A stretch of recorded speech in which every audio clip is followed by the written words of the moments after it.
Good morning, good morning. Um, hope everyone is doing well. I wanted to talk very quickly, short video, about what I was talking about yesterday or whatever day that was, about going with the flow. I dipped a little bit into seasonal eating, and I just wanted to explain the science behind that real quick. So, the earth is our mother, and mothers, if you know anything about babies and pregnancy, the mother produces milk. Sometimes milk can come even before the baby comes. It's already coming out in anticipation of what the child needs. The milk is produced. You can look at produce as being the milk production of the earth. You have natural spring water, and then you have your fruits and your vegetables that all spring up from the ground or drop from trees or whatever. The nutrients inside the soil are what you need. Come on. The nutrients inside the soil are feeding the fruits and vegetables with the nutrients that you need for that particular season of your life. So, of that particular season period, because what's produced in the spring doesn't always last in the summer. If you ever notice, if you try to plant things out of season, certain bugs will come up and eat all of your cucumbers, or they'll come up and eat all of your broccoli and your greens. That's not your season. That's that particular animal season, right? There's a lot you can do to get rid of pests in the garden, but yeah, in general, you plant things in a certain season because that's when the earth is, giving it for you at that particular time. So just like breast milk in the summertime, if you're eating, let's just say cucumbers, they grow very well in the summertime. Tomatoes grow very, very well in high heat, right?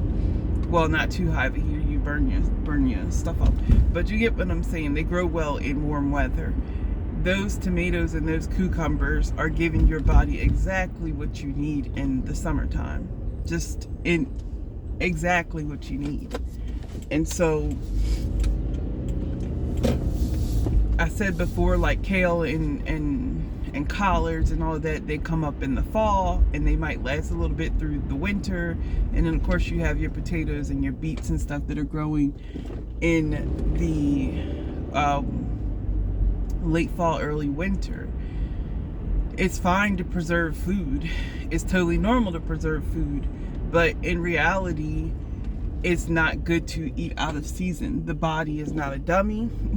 The body knows that you're eating out of season, and if you really get into seasonal eating, you will notice that if you try to eat some blueberries or some raspberries, because they're in the market right now, even though it's cold, where the hell are they coming from?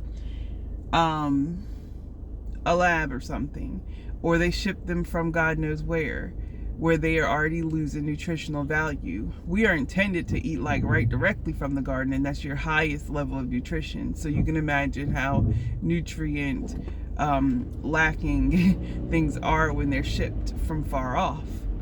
You're not getting the same benefits, right?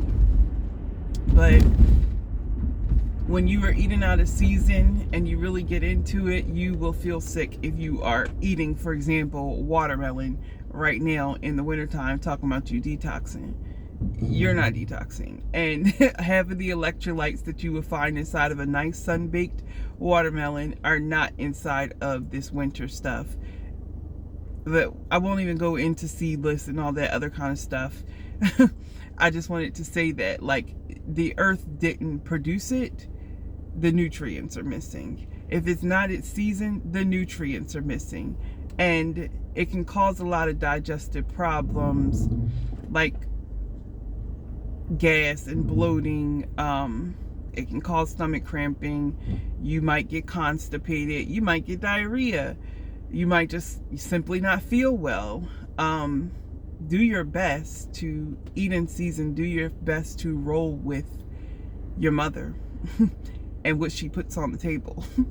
You know, it's like you were told when you were a kid, eat what's on your plate, and certain things are not growing to be on your plate at a certain time, and you have to really understand that.